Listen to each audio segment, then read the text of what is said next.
La historia de la guerra cambió para siempre en el momento en que el Imperio ruso decidió que el barro y las trincheras no serían el fin de su ambición, sino el lugar donde nacerían sus propios monstruos de acero. Lo que comenzó como experimentos bizarros que rozaban el ridículo, terminó convirtiéndose en la fuerza blindada más masiva y temida que el mundo haya conocido jamás.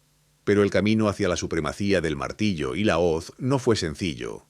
Fue un sendero lleno de acorazados terrestres imposibles, trampas mortales para sus propias tripulaciones y saltos tecnológicos que dejaron a Occidente en un estado de shock absoluto.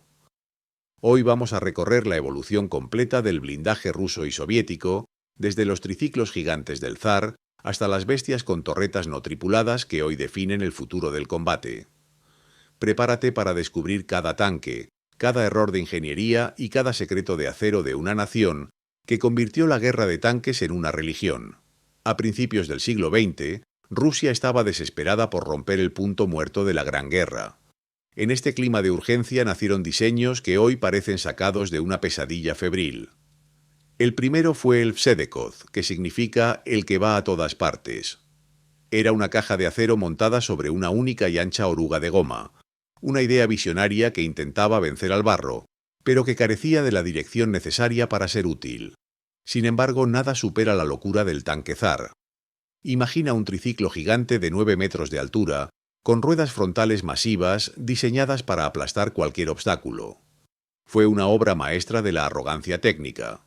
En su primera prueba, la pequeña rueda trasera se hundió en el lodo, y el monstruo del zar jamás volvió a moverse, quedando como un esqueleto de hierro oxidado en el bosque.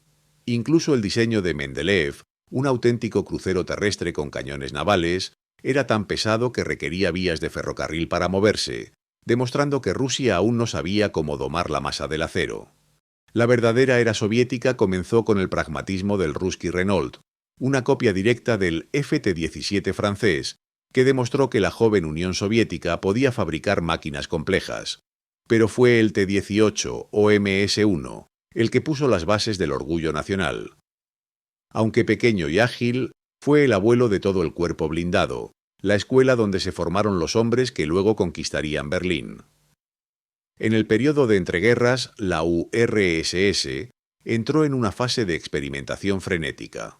Aparecieron los tanques multitorreta como el T-28 y el colosal T-35.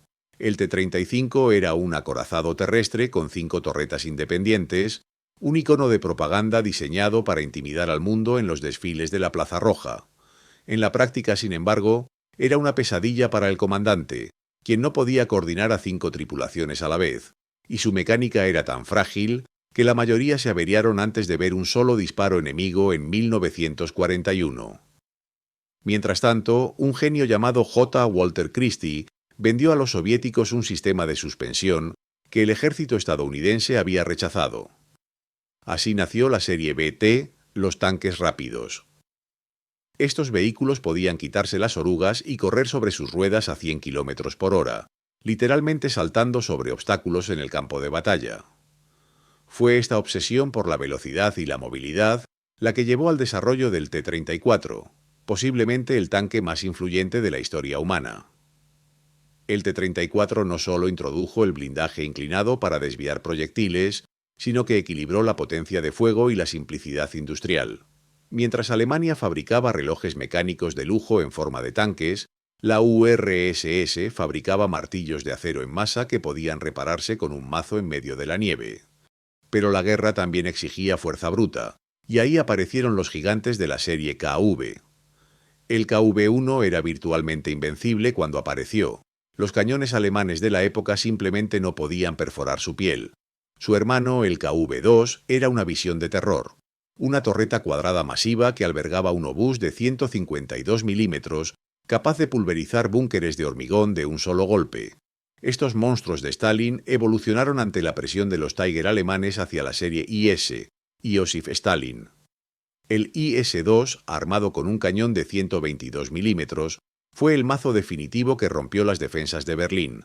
Al final de la guerra, el mundo quedó aterrado con el IS-3 y su nariz de lucio inclinada, un diseño tan avanzado que hacía que los tanques aliados parecieran reliquias del siglo pasado. Con la llegada de la Guerra Fría, La Unión Soviética perfeccionó la fórmula del tanque de batalla principal. El T-54 y el T-55 se convirtieron en los tanques más producidos de la historia, iconos de la Guerra Fría presentes en cada conflicto del globo gracias a su fiabilidad legendaria. Pero los ingenieros soviéticos no se detuvieron. Querían máquinas que pudieran sobrevivir en un campo de batalla nuclear. Así nació el Objeto 279, un tanque con 4 orugas y un casco en forma de ovni, diseñado para que la onda expansiva de una explosión atómica no lo volcara. Fue una era de innovaciones radicales. El T-62 introdujo el primer cañón de ánima lisa del mundo, y el T-64 cambió las reglas del juego con su cargador automático, eliminando a un tripulante y permitiendo que el tanque fuera más bajo y difícil de impactar que cualquier rival de la OTAN. En los años finales de la URSS, el T-72 se convirtió en el caballo de batalla del Pacto de Varsovia, equilibrando costo y potencia, mientras que el T-80 introdujo la turbina de gas, permitiéndole rugir a través de Europa a velocidades asombrosas. Tras la caída de la Unión, Rusia heredó este legado y lo fusionó en el T-90, una mezcla de la fiabilidad del T-72 con la electrónica avanzada del T-80. Pero el salto final hacia el futuro es el T-14 Armata. Este no es un tanque convencional, es una plataforma digital con una torreta totalmente automatizada, donde la tripulación se sienta protegida en una cápsula blindada dentro del casco. Desde los triciclos de madera y hierro del Zar hasta las redes de combate digitales del Armata, la historia del tanque ruso es un testimonio de la ambición por dominar la tierra a través del peso y el fuego. Es la historia de una nación que decidió que el acero sería su lenguaje universal, resonando a través de los siglos con el rugido de sus orugas sobre la estepa.